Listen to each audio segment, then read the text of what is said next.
Olá, bem-vindos ao Perspectivas Internacionais. Este é um programa de entrevistas que nasce da parceria dos cursos de Jornalismo e Relações Internacionais da ESPM de São Paulo.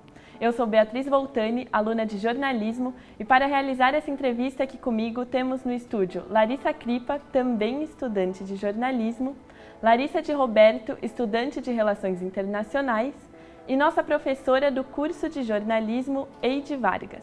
Está em pauta este mundo complexo e interligado de negócios, política, economia e pessoas. Professores e alunos entrevistam os mais diversos nomes das relações internacionais e hoje vamos falar sobre o papel da mulher dentro dos cenários de tecnologia e negócios internacionais. A nossa convidada é bacharel em comunicação social, mas a sua carreira é voltada para o mundo dos negócios. Ela possui mais de 28 anos de experiência no setor de tecnologia de informação e trabalha com o poder transformador que a tecnologia e a comunicação têm na vida das pessoas.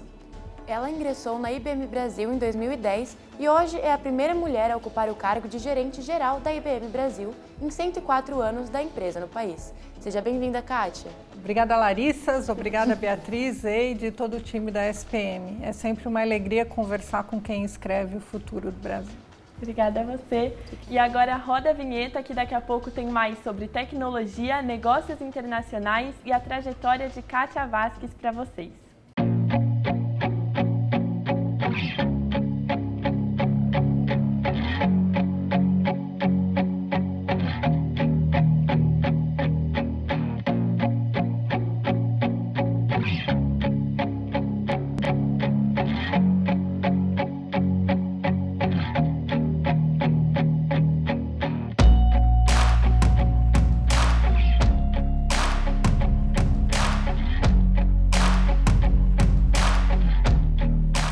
Kátia, você diria que é preciso ter coragem para sentar na cadeira de gerente da IBM Brasil?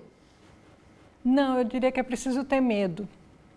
Normalmente as pessoas que são muito corajosas, que têm muita confiança, muita certeza daquilo que estão fazendo, não têm a humildade de aprender. Eu acho que a grande chave para a gente ter sucesso na vida é nunca perder o nosso espírito de estudante, o nosso espírito de aprendizado. Então, eu vejo que o mais importante na nossa vida é ter medo, é ter frio no estômago, é ter aquela sensação de sempre ter ansiedade, estar descobrindo e estar fazendo alguma coisa nova. Quando a gente se sente muito seguro e muito confortável naquilo que a gente está fazendo, é aí que mora o perigo. Acho que o sentimento de descoberta é a parte mais interessante na nossa vida e é isso que a gente tem que buscar. Então eu encaro ter medo, encaro ter o desafio como algo essencial e muito importante. E daí que nasce a coragem. A coragem nasce da nossa força de enfrentar tudo isso. Quando você falou sobre ser estudante, fazer comunicação social na faculdade e hoje trabalhar com tecnologia foi algo muito diferente? Como começou tudo isso?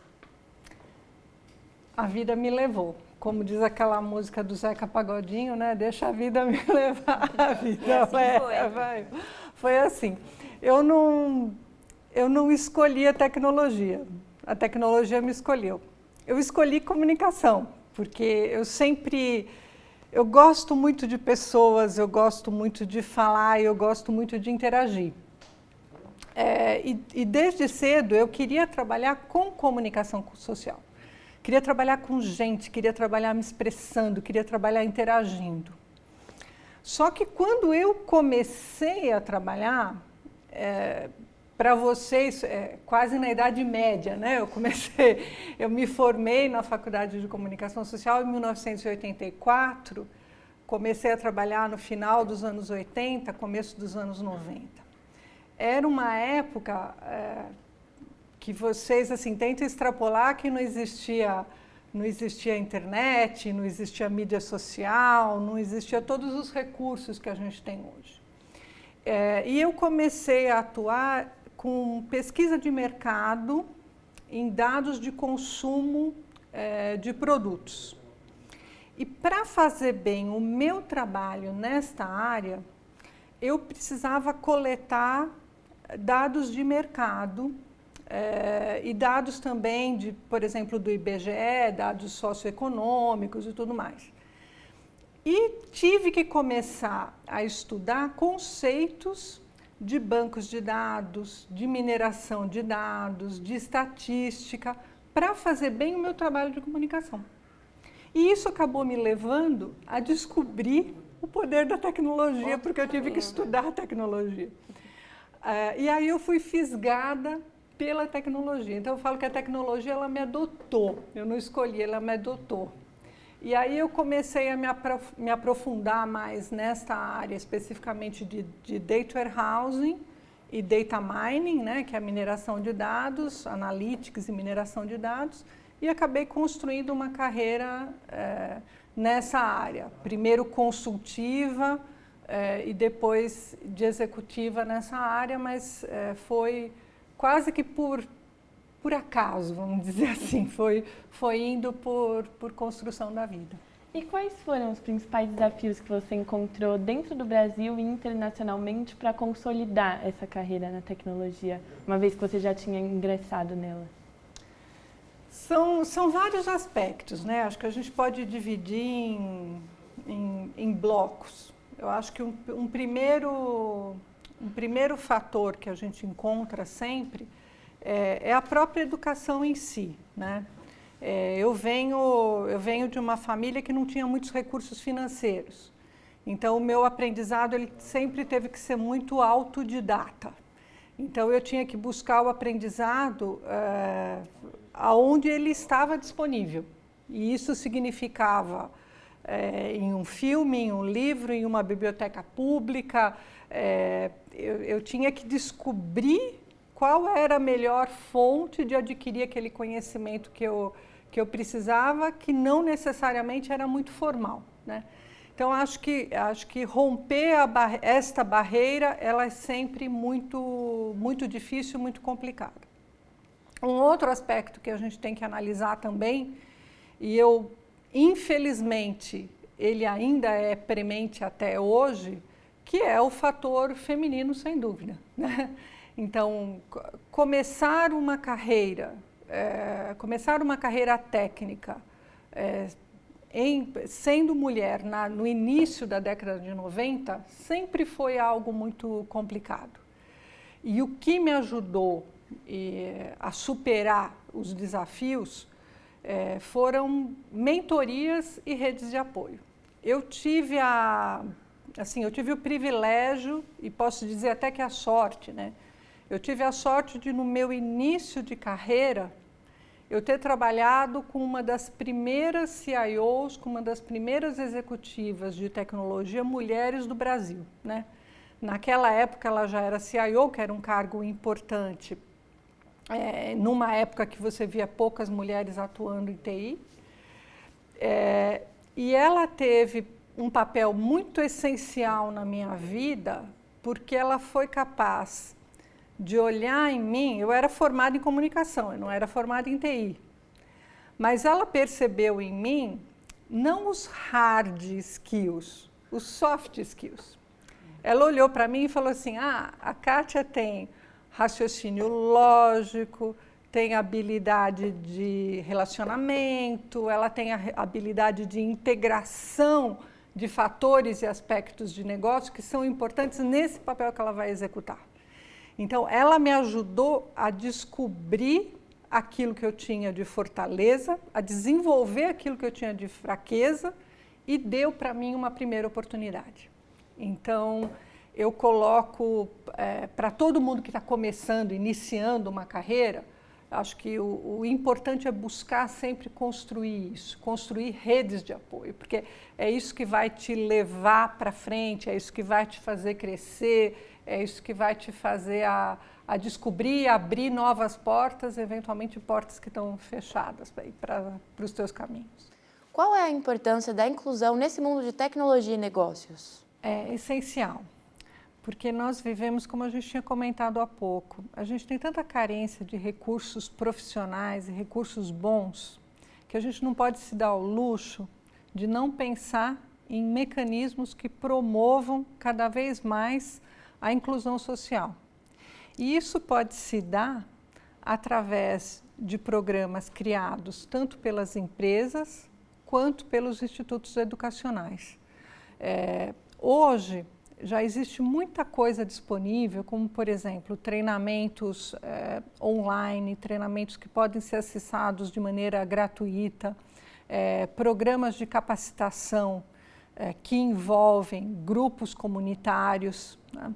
Então acho que a missão de todos nós, ela tem que ser cada vez mais promover a inclusão.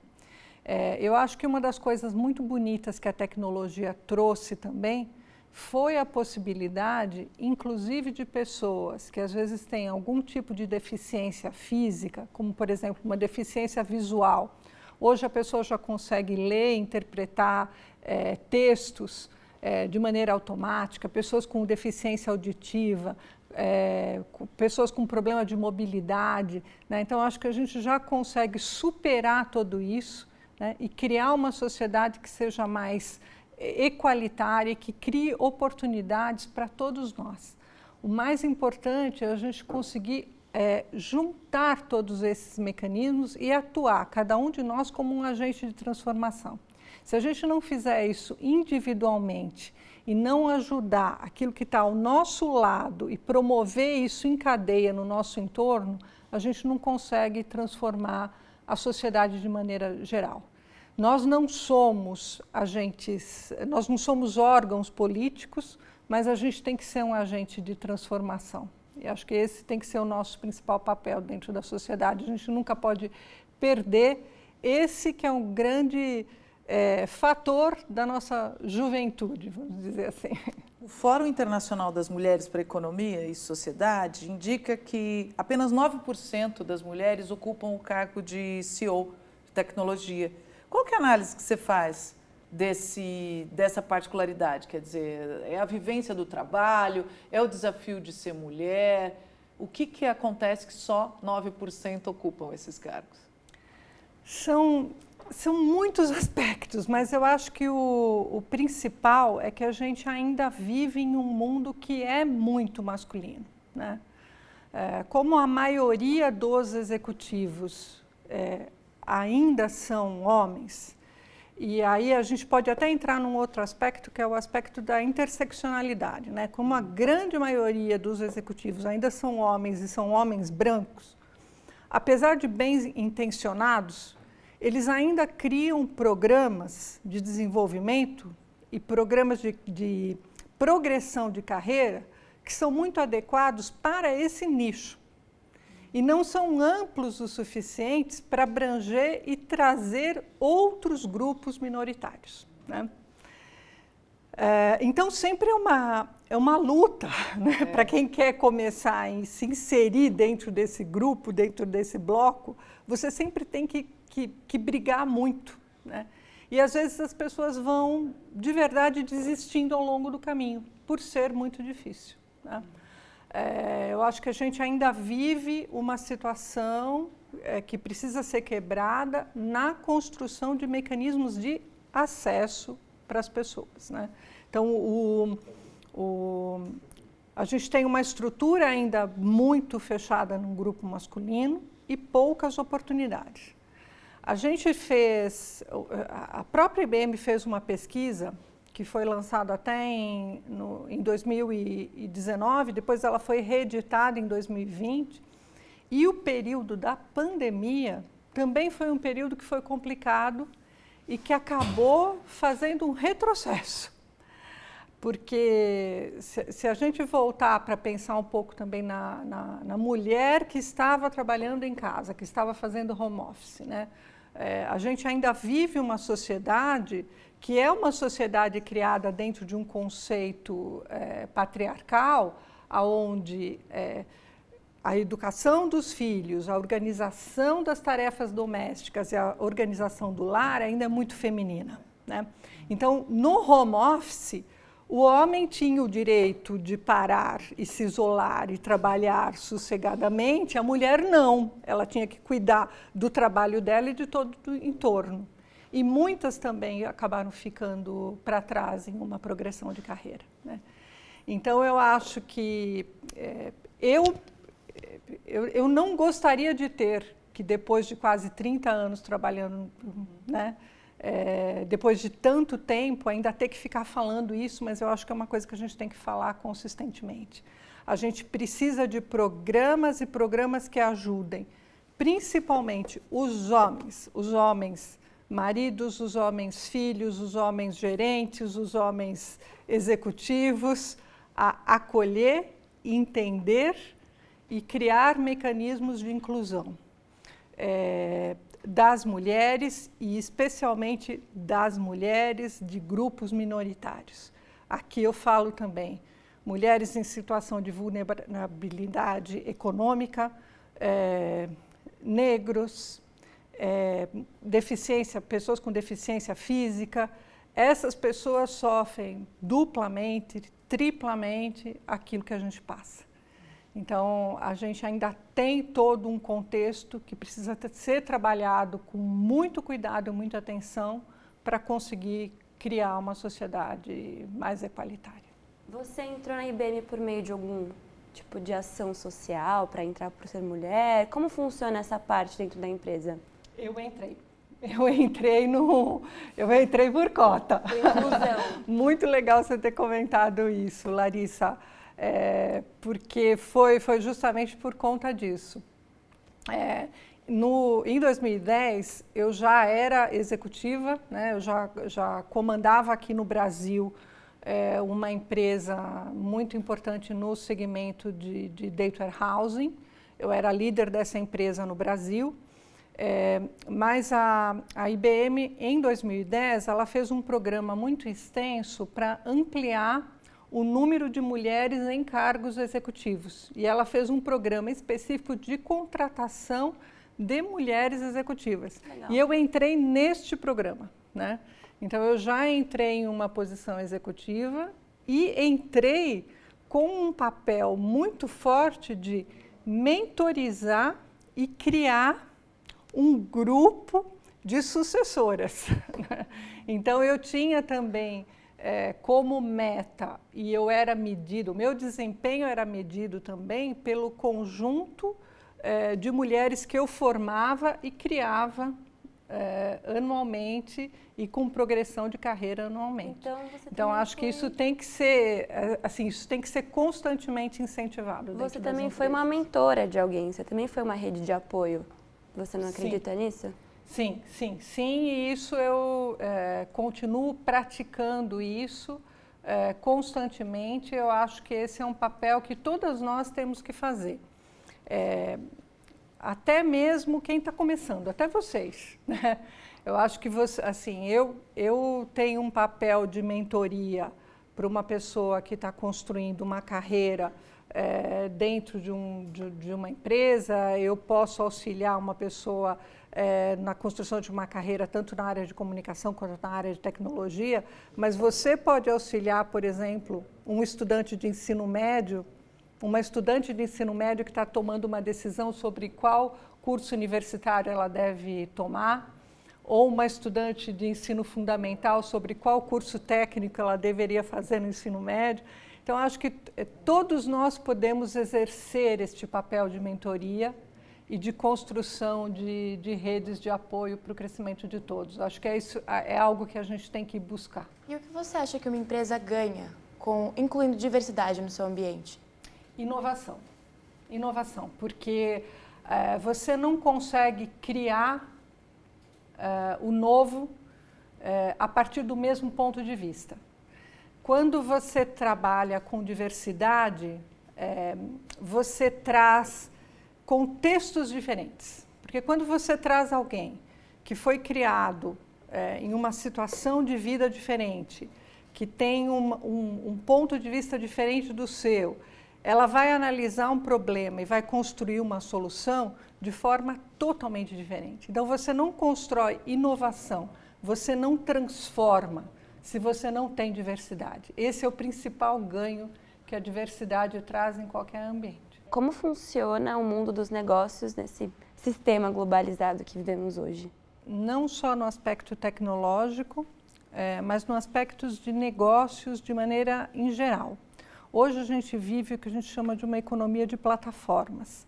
Então, nada mais é construído de forma isolada. Então, dando como exemplo para vocês, hoje a gente fala muito da agricultura de precisão, que vai crescer cada vez mais a partir das grandes redes de telecomunicações, das redes 5G. Então, hoje, um agricultor, ele precisa, na sua propriedade, trabalhar com uma empresa de telefonia, com um órgão local, com uma tecnologia que permita a ele ter um trator conectado. Então, um negócio, ele não existe de maneira isolada, ele pertence a um ecossistema. Eu acho que isso vale tanto para empresas quanto para nós, pessoas. Então, a nossa profissão, quanto mais amplo for o nosso conhecimento, mais a gente tem condições de atuar. Então, um profissional de relações internacionais, ele não vai estar em um nicho específico. Ele precisa atuar em economia, ele precisa atuar num aspecto jurídico, ele precisa atuar num aspecto financeiro, ele precisa atuar num aspecto governamental de uma determinada região onde ele vai desenvolver sua atividade. Um jornalista da mesma forma. Então, quanto mais amplo for o nosso espectro de atuação, acho que a gente tem mais chance de ter sucesso. Isso vale para pessoas e vale para empresas. E por falar em liderança, qual o principal papel de um líder de empresa de tecnologia hoje? O principal papel é formar gente, né? A gente tem um gap, né? Desculpa usar o termo em inglês, né? A gente tem uma carência muito grande de profissionais, né?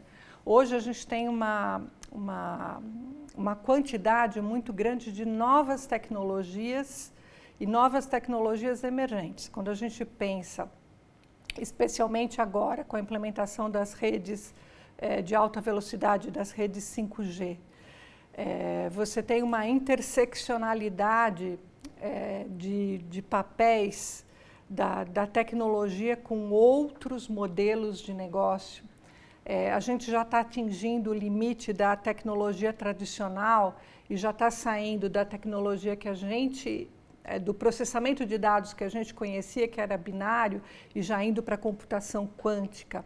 A gente está crescendo muito inteligência artificial. Então, tem uma gama enorme de novas profissões que são relacionadas a tratamento de dados, a análise de dados, que a gente não tem profissionais suficientes para ocupar esses cargos. E tem agora ainda novas profissões que estão surgindo que a gente nem sabe quais são. Então, acho que formar pessoas, incentivar pessoas a aprender, né? E especialmente formar pessoas de todas as idades, né? Não deixar as pessoas desistirem dessa vontade de aprender constantemente. Acho que esse é o principal papel da liderança. E a pandemia trouxe, então, para você um desafio, porque a tecnologia ela foi ampliada, né? Quais foram esses desafios para vocês durante essa época de pandemia? A época de pandemia ela trouxe um aprendizado, né? Que foi o aprendizado de aprender a trabalhar de maneira remota e fazer com que as pessoas se sentissem, não perdessem o senso de pertencimento, né? E o senso de cultura organizacional mesmo trabalhando de maneira remota, mas ela trouxe especialmente o gap educacional, né? Muita evasão escolar,